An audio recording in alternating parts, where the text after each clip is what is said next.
Bago ang lahat sa mga naghahanap ng Curry 1 na sapatos, naka-sale po siya ngayong araw sa Shopee mga kaibigan. Na dati ay mabibili pa ito ng 9,195, ngayon ay mabibili na lang siya ng 3,453. Ang ganda po ng sapatos na ito at napakamura na lang, sobrang laki ng discount, kaya ano pa ang hinihintay nyo? Bumili na agad, pindutin lang ang link na nakapin sa comment section. Maraming salamat po. So magbabalik na sa court bukas ang kupo ng Golden State Warriors mga kaibigan, unang preseason game na pala ng Dubs kalaban ang Los Angeles Lakers ni LeBron at Luka. Magandang laban ito bagaman preseason pa lang, pero importante sa isang kupunan, lalong-lalo na sa coach kasi dito nila susubukan ang galaw ng lahat ng kanilang mga bata. Subukan na hanapin ang tamang templang rotation para maging handa pagdating sa umpisa ng 82 games ng regular season. Ang dalawang team na ito lang din naman ang unang maglalaban sa opening night sa paparating na October 22 po sa atin dito sa Pinas. Stephen Curry at LeBron pa rin talaga ang frontline ng liga, ginawang bida pa rin ang dalawa, parehong maabilidad, nananatiling most exciting ang mga laban nila kahit parehong may edad na sila. Ganun pa man sa ngayon, parang walang hadlang ang edad para sa kinikilalang The King James, at greatest shooter of all time na si Stephen Curry. Kasi nananatiling nasa mataas na level pa hanggang ngayon ang kanilang galawan na ipinapakita nila o ipapakita pa sa ating lahat ng mga fans. Maraming fans na ang excited na manood sa bakbakan bukas ng GSW kontra Lakers na magsisimula eksaktong 8:30 ng umaga sa atin dito sa Pinas. Para sa Warriors ay unang preseason game pa nila bukas, maglalaro na may bagong lineup kaya talagang mangangapa pa si Kerr ng mga gagawin.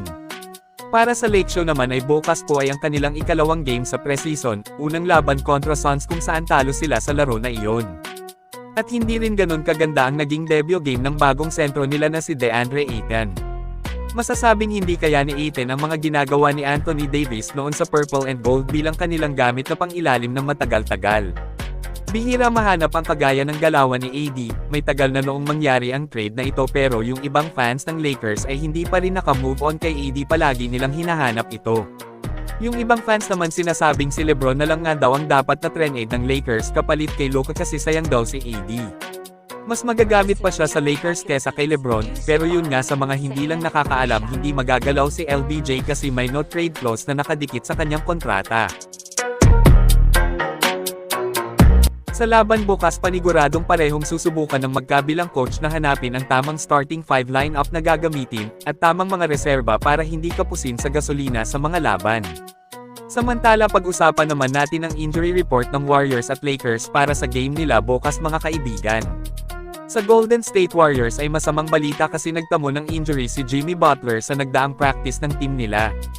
Ayon sa report, questionable ang status ni Jimmy na may ankle injury. Questionable ibig sabihin hindi sigurado pero may chance pa rin na maglaro.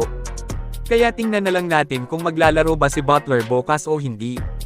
Questionable rin ang status ni Trayce Jackson Davis due to a thumb injury. Habang siguradong out pa si DeAnthony Melton na ayon sa report ay re-evaluate pa siya after 4 weeks.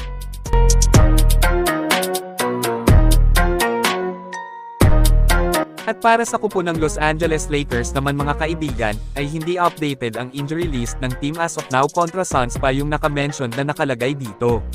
Sa tingin ko posibleng maglalaro sina Luka at LeBron bukas, pero patikim muna ang oras nila, ibig sabihin limited minutes na maglalaro ang dalawang superstar. Para sa Warriors naman ay nagpaplano nga daw po si Steve Kerr na parehong paglaruin ng tig 15 minutes ang mga core nila. So mahaba-haba na din ito sa regular season, mukhang gusto lang ni Kerr makita ang bagong lineup nila na may dagdag na Al Horford sa starting 5. So bagaman preseason game pa lang nila bukas, pero sure ball na magiging maganda na ang patikim na harapan nila. Kayo mga kaibigan, anong team sa tingin nyo ang mananalo bukas sa laban ng GSW kontra Lakers? I-comment lang po yan sa ibaba at akin pong babasahin yan. Maraming salamat po, mag-iingat at God bless sa lahat.